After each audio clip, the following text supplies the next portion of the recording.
It's in our own interest, they say, to see that communist regimes remain reasonably stable. If they need wheat or other agricultural commodities, send it to them. If they need industrial know-how, invite their scientists and engineers to tour our factories so they can learn how best to produce. If they still can't manufacture the goods they need, then send our own people over there to build their plants and set up their production lines. If that doesn't work, then sell the products to them on easy credit terms and don't really expect to get paid. In fact, if they need money, give that to them too. Give them anything they need so they won't become restless and aggressive. And yes, as harsh as it may seem on the surface, it's even in our best interest to see that communist regimes can successfully put down internal anti-communist revolts.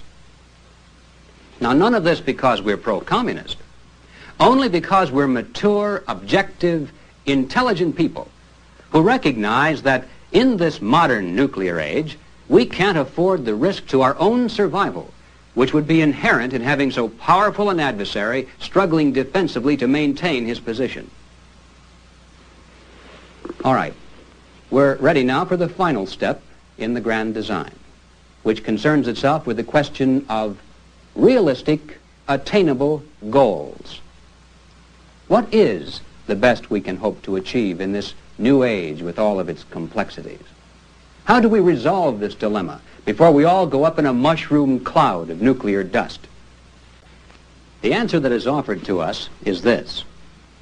We should encourage the communist world gradually to move toward us, ideologically, politically, and economically, while at the same time we must be willing to move toward them, ideologically, politically, and economically, to the point where, hopefully, in the not-too-distant future, we'll be able to merge our system with theirs, and of course with those of the rest of the world, to form some kind of a world brotherhood, a world union, a world government, to be exact, which by definition would hold a monopoly over all these weapons of mass destruction, and then nuclear war between nations finally would be impossible, for the simple reason that there no longer would be any nations, including our own. There would remain only a group of disarmed political subdivisions of an all-powerful world government. Of course, the grand designers scoff at the suggestion that such a concentration of power in one place might ideally be suited for a total consolidation of control into the hands of a small group of power-hungry world politicians. They particularly scoff at the possibility of this power falling into communist hands through the tactics used so successfully by their agents working within every other coalition government in which they've ever participated. We're assured that since this would be a world coalition government, for that reason the communists wouldn't try to seize power. They'd be content merely to share in it.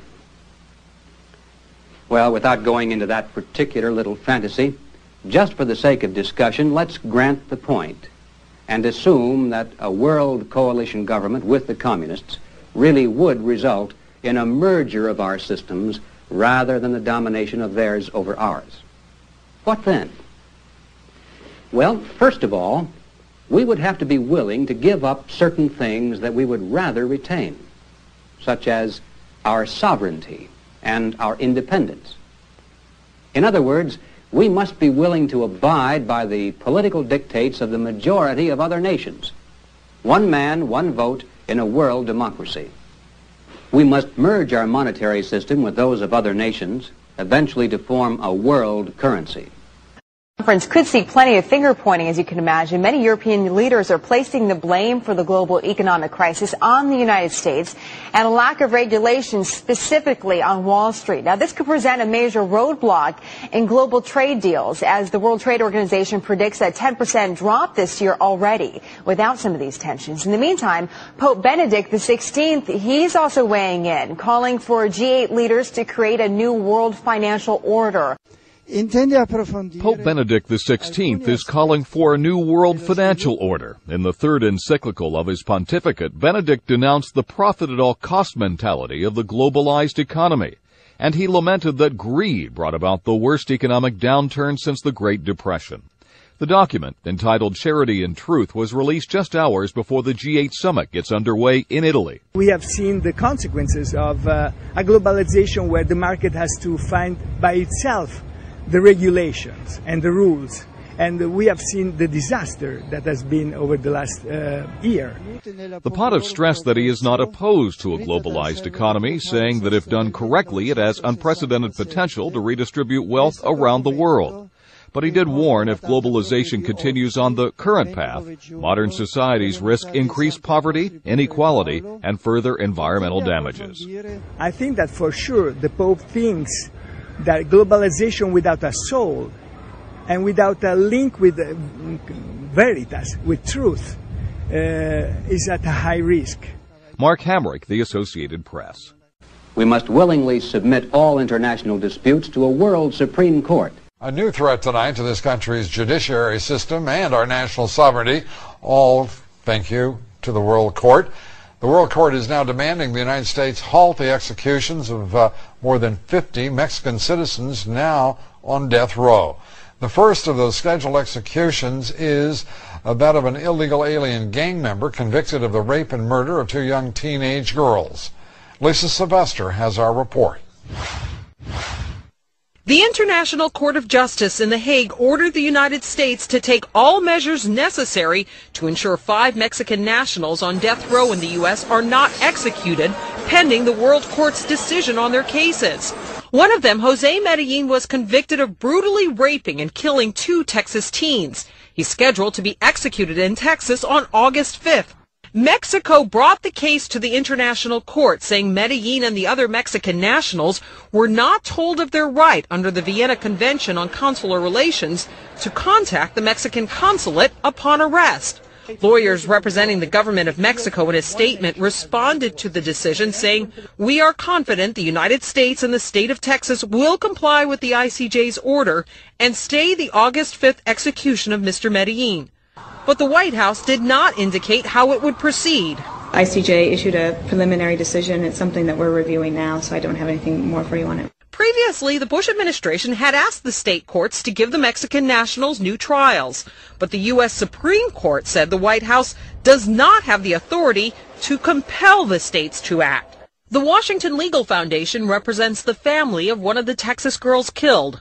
Richard Samp says the World Court can issue any ruling it wants, but from a practical standpoint, it has no real jurisdiction over state criminal matters.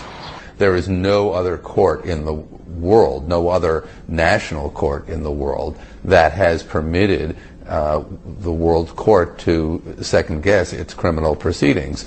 So the idea that the United States ought to allow it to interfere here, I think, is unwarranted.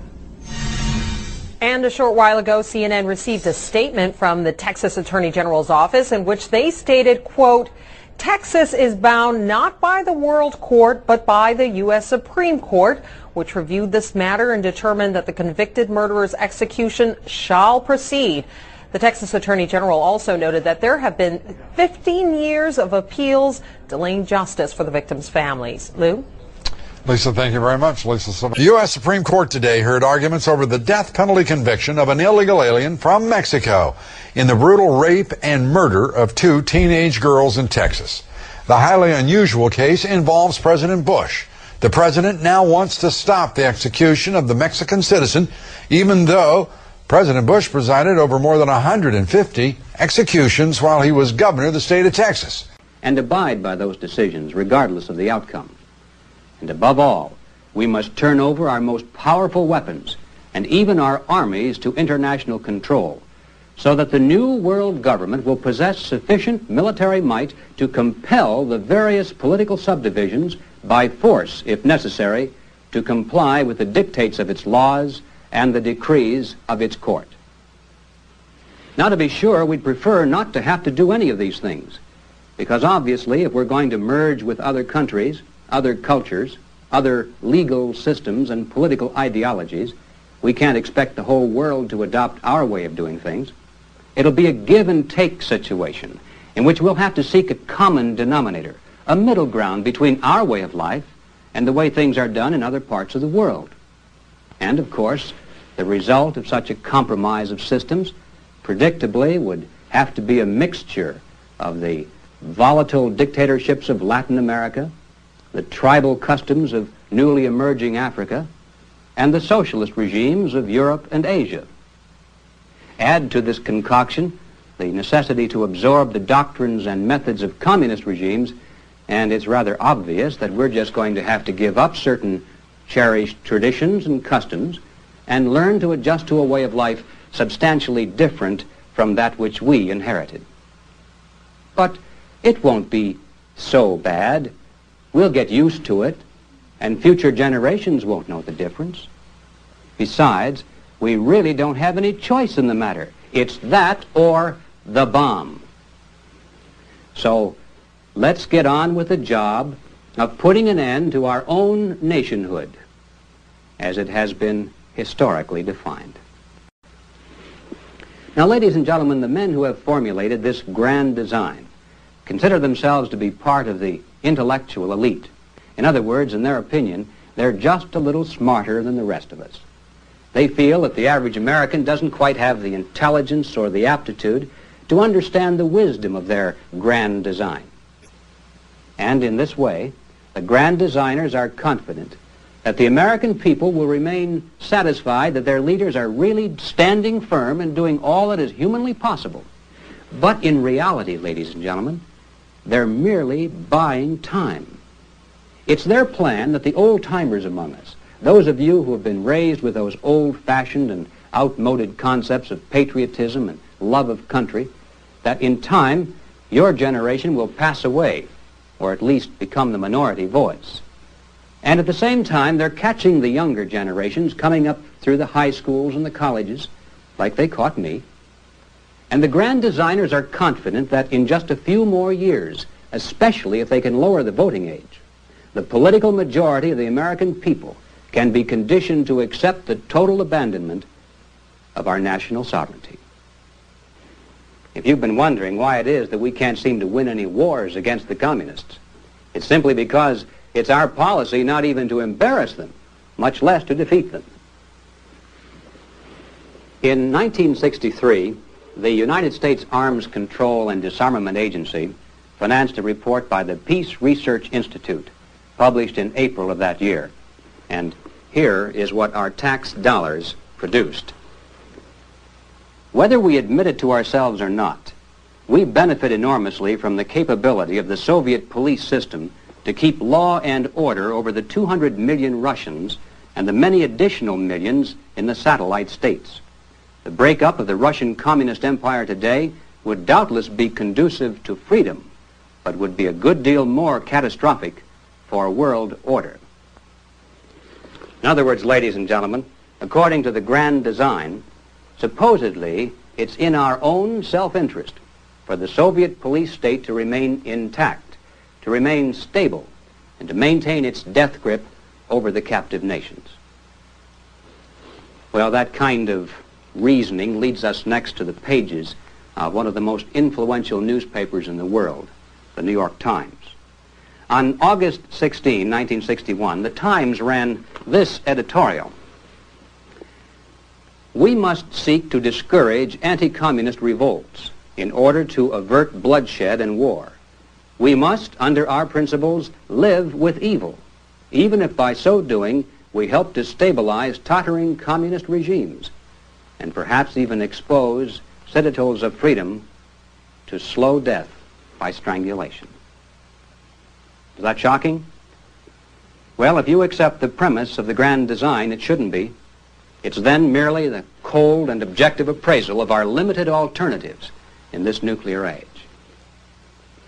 Well, let's bring this philosophy now to its ultimate conclusion and see what the world planners have to say about the future role of American sovereignty.